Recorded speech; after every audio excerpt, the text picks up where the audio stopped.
The very idea of a third world war chills us to the bone.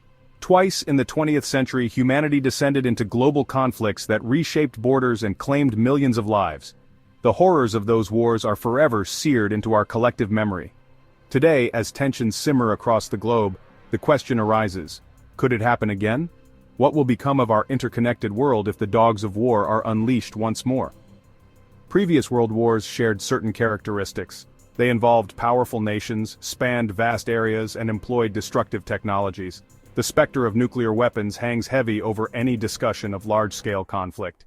Yet, amidst these terrifying possibilities, we must remember that war is not inevitable.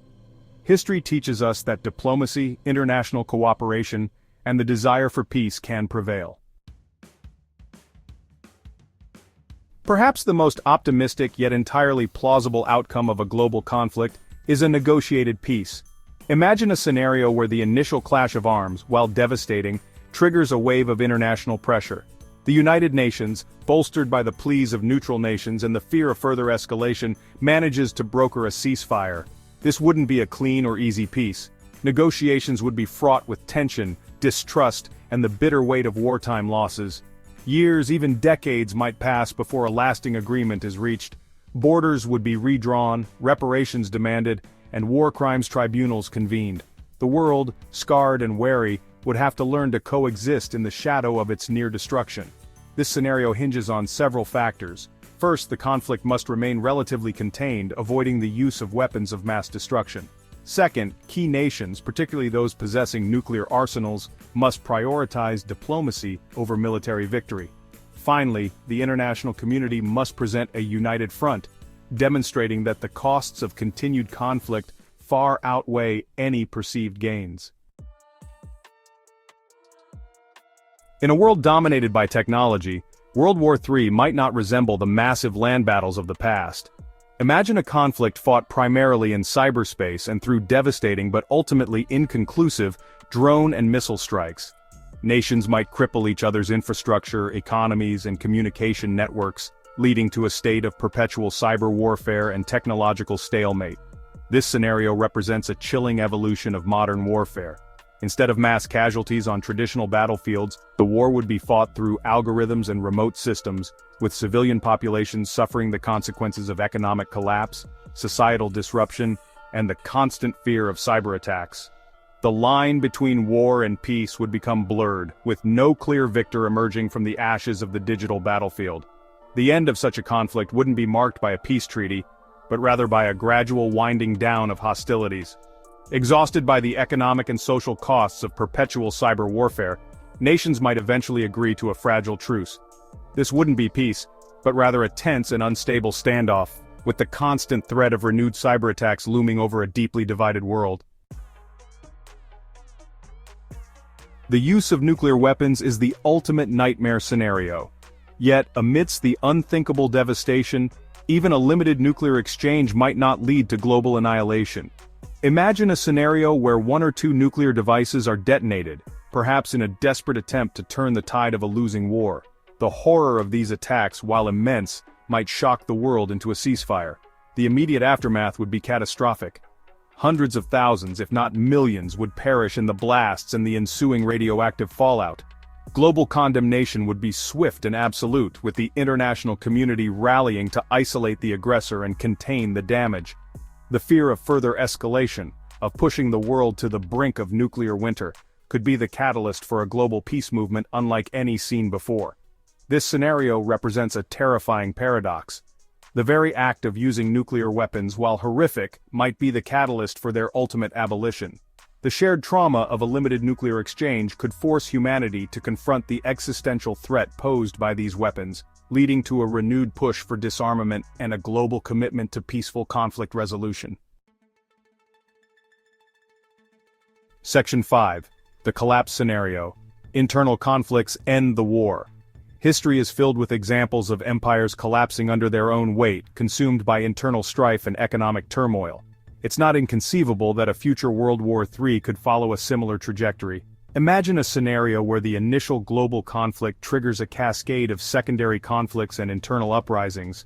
As resources dwindle, economies crumble, and social order breaks down, nations might find themselves unable to sustain the war effort.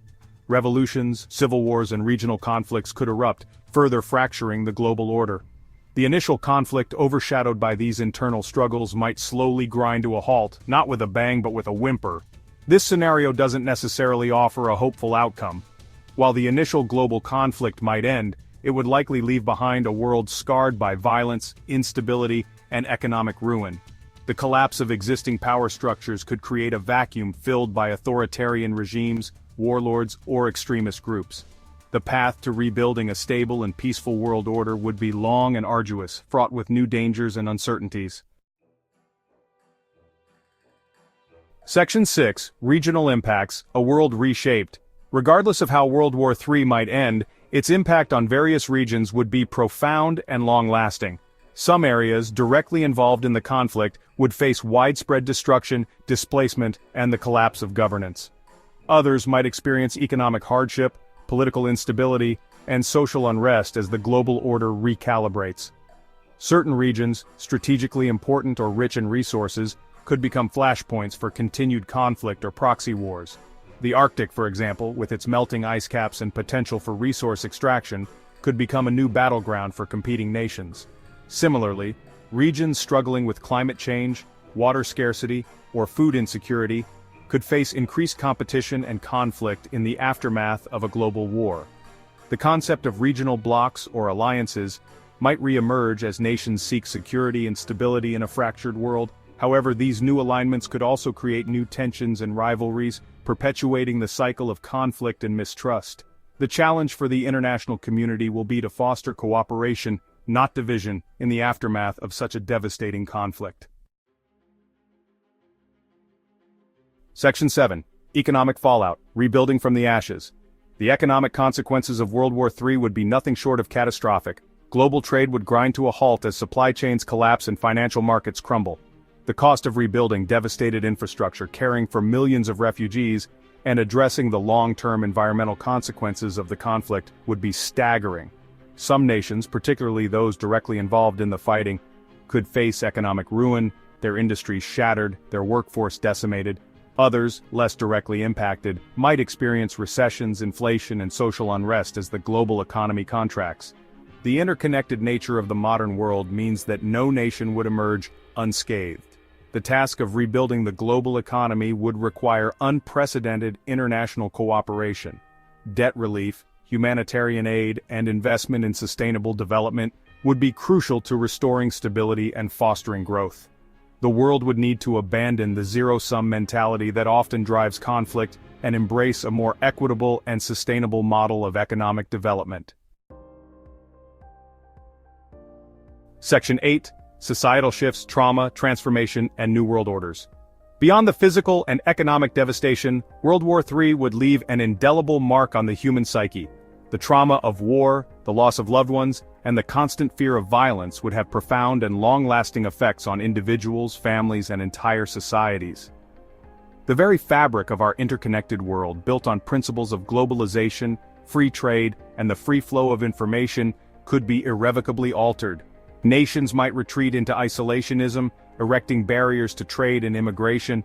Trust in institutions, both domestic and international, could erode, paving the way for authoritarianism and social unrest. Yet amidst the darkness, there would also be glimmers of hope. The shared experience of war, the collective grief and resilience, could foster a renewed sense of global citizenship and a deeper appreciation for the fragility of peace. New forms of art, literature, and music would emerge, reflecting the pain, the loss, and the enduring human spirit.